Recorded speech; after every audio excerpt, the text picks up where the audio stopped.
Hello दोस्तों, क्या आप क्लास 10th के स्टूडेंट हैं और यूपी बोर्ड के स्टूडेंट हैं? तो ये video class tenth UP board वालों के लिए होने वाली है। आज के इस वीडियो में मैं आपको हिंदी के बारे में पढ़ाऊंगा। हिंदी में आपको आज मैं पढ़ाऊंगा गद्य साहित्य का इतिहास।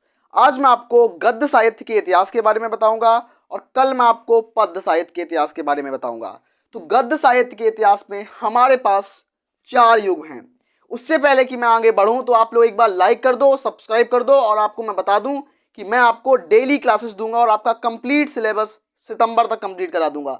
सितंबर तक आपका कंप्लीट सिलेबस करा दूंगा। उसके बाद मैं आपका रिवीजन कराऊंगा, वन शॉट कराऊंगा, अनसॉल्व के क्वेश्चन पेपर कराऊंगा और मोस्ट इंपॉर्टेंट क्वेश्चन कराऊंगा और नोट्स भी दूंगा उसके साथ। तो अभी एक बार सब्सक्राइब कर दो और मेरे साथ जुड़ जाओ। बोर्ड परीक्षा में 95% मार्क्स लाने की आपकी गारंटी बिल्कुल तय हो जाएगी। तो मैं बात करता हूं गद्य साहित्य के इतिहास के बारे में। तो गद्य साहित्य के इतिहास में हमारे पास 4 युग होते हैं। सबसे पहला युग भारतेंदु युग, दूसरा द्विवेदी युग, तीसरा छायावादी युग, चौथा भारत छायावादोत्तर युग। तो छायावादी युग को हम शुक्ल युग भी कहते हैं, छायावादी युग को हम शुक्ल युग भी कहते हैं और छायावादोत्तर युग को हम शुक्लोत्तर युग भी कहते हैं। याद रखना इस चीज को। भारतेंदु युग जो है वो 1868 से 1900 ईस्वी तक है। 1868 से 1900 ईस्वी तक है। हमारे हिंदी गद्य में सिर्फ 4 युग हैं, भारतेंदु युग, द्विवेदी युग, छायावादी युग, छायावादोत्तर युग। द्विवेदी युग 1900 ईस्वी से लेकर 1918 तक चला। छायावादी युग 1918 से 1938 ईस्वी तक चला। छायावादोत्तर युग 1938 से अब तक जो अभी हम चल रहे हैं ये भी हमारा छायावादोत्तर युग ही चल रहा है। तो 1938 के बाद जो युग चल रहा है वो छायावादोत्तर युग चल रहा है। तो अब मैंने ये आपको ओवर भी बताया कि हमें गद्य साहित्य के इतिहास में क्या क्या पढ़ना है। मैं आपको बता दूं कि गद्य में हमें क्या पढ़ना है। गद्य में हमें विधाएं पढ़नी है, कैसी कहानी कहानी कहानी पढ़नी है, कहानी, नाटक नाटक पढ़ने हैं हमें। उसके अलावा हमें निबंध पढ़ने हैं। कक्षा 10 में कहानी, नाटक, निबंध पढ़ने हैं। उपन्यास पढ़ना है, उपन्यास पढ़ना है। उपन्यास के बाद आलोचना पढ़नी है, आलोचना पढ़नी है। आलोचना के साथ हमें आत्मकथा पढ़नी है, आत्मकथा, आत्मकथा। तो इससे क्वेश्चन आएंगे आपके पास। कहानी, निबंध, नाटक, उपन्यास, आलोचना, आत्मकथा, रिपोर्टाज, इन सभी से क्वेश्चन आपके पास आएंगे और ये सब विधाएं आएंगी।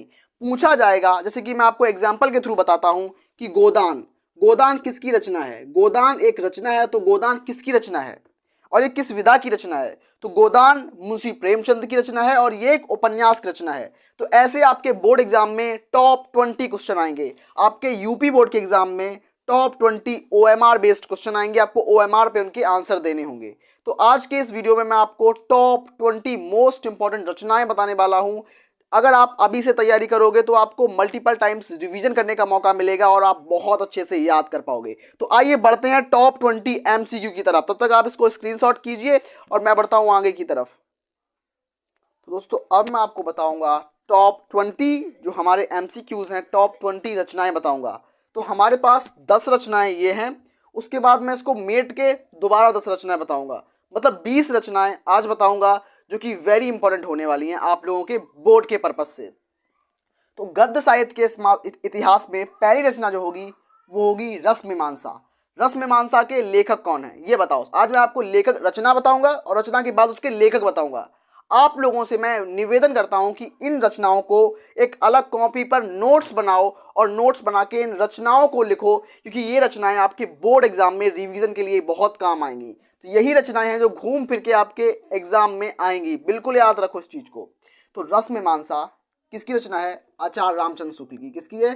रामचंद्र शुक्ल की, आचार्य रामचंद्र शुक्ल की, आचार्य रामचंद्र शुक्ल। दूसरी रचना जो है वो त्रिवेणी। त्रिवेणी किसकी रचना है? वो भी रामचंद्र शुक्ल की है। किसकी है? रामचंद्र शुक्ल जी की है, शुक्ल जी, शुक्ल जी की है, शुक्ल जी की है।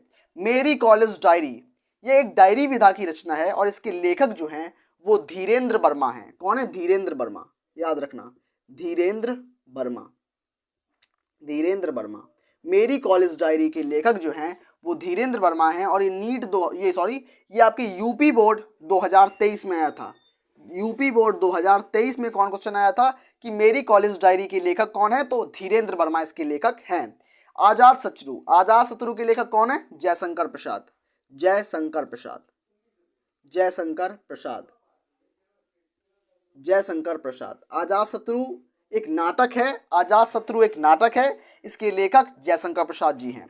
कलम का सिपाही, कलम का सिपाही एक जीवनी है, किसकी जीवनी है? अमृत राय की। तो कलम का सिपाही के लेखक कौन है? अमृत राय। कौन है? अमृत राय। कलम का सिपाही के लेखक कौन है? अमृत राय। मेरा परिवार, मेरा परिवार किसकी रचना है? महादेवी वर्मा की रचना है। तो मेरा परिवार महादेवी वर्मा, महादेवी वर्मा, महादेवी वर्मा। तो मैं आप लोगों से हाथ जोड़ के रिक्वेस्ट करता हूं कि प्लीज इन रचनाओं को लिखो और उनके लेखकों को लिख लो।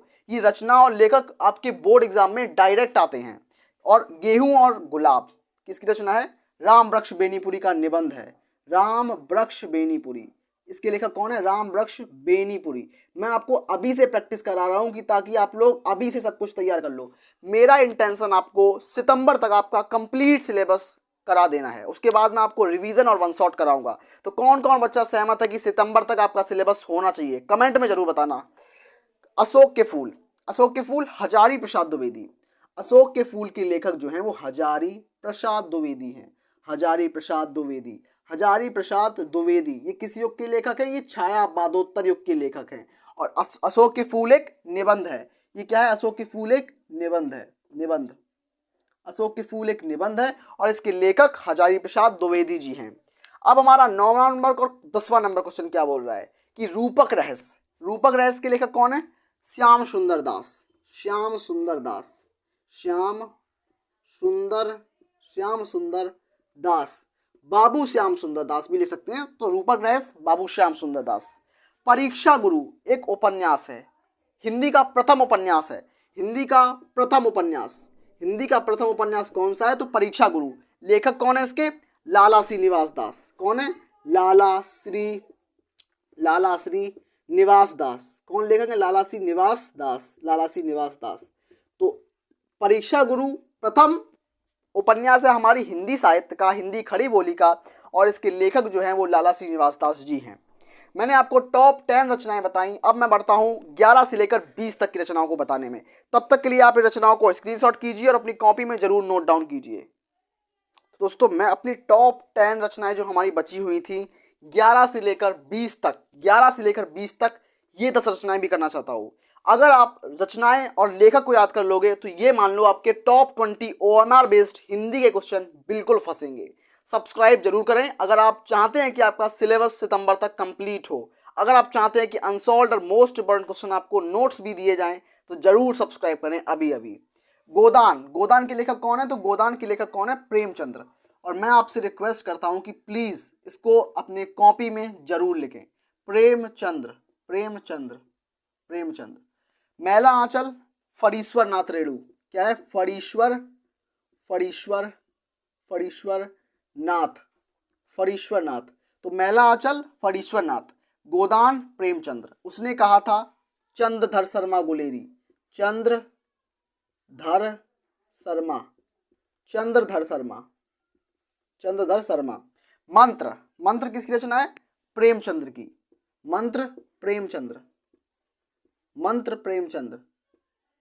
आंधी, आंधी क्या है? आंधी रचना है जयशंकर प्रसाद की, जयशंकर प्रसाद। आंधी जयशंकर प्रसाद,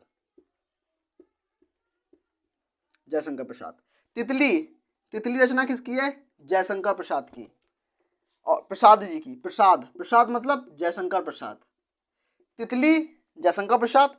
कंकाल जयशंकर प्रसाद, जयशंकर प्रसाद, जयशंकर, जयशंकर प्रसाद, जयशंकर प्रसाद। तितली, आंधी, तितली, कंकाल, जयशंकर प्रसाद। ईरावती, ईरावती किसकी रचना है? जयशंकर प्रसाद की, जयशंकर प्रसाद। तो ईरावती जयशंकर प्रसाद। चंद्रगुप्त जयशंकर प्रसाद, चंद्रगुप्त जयशंकर प्रसाद, जयशंकर प्रसाद। तो देखो कितनी रचनाएं हैं जयशंकर प्रसाद की। आंधी जयशंकर प्रसाद, तितली जयशंकर प्रसाद, कंकाल जयशंकर प्रसाद, चंद्रगुप्त जयशंकर प्रसाद, ईरावती जयशंकर प्रसाद। मधुशाला, मधुशाला के लेखक जो होंगे आप मेरे को कमेंट सेक्शन में बताओगे, कहीं से भी ढूंढ के बताओ मेरे को मधुशाला के लेखक बताओ। वैसे मैं आपको बता देना चाहता हूँ लेकिन मैं नहीं बताऊंगा। मैं आपको बताऊंगा, आप मेरे को बताओगे कमेंट सेक्शन में कि मधुशाला के लेखक कौन होंगे। और आज मैंने आपको हिंदी के टॉप 20 मोस्ट इंपॉर्टेंट रचनाएं और उनके लेखक बताए हैं। अगर आप चाहते हैं कि मैं आपको कंप्लीट सिलेबस दूं, मैं आपको कंप्लीट मोस्ट इंपॉर्टेंट क्वेश्चन दूं, वन शॉट्स दूं, तो आप अभी सब्सक्राइब करो, अपने दोस्तों में जरूर शेयर करो। धन्यवाद, मिलते हैं नेक्स्ट वीडियो में।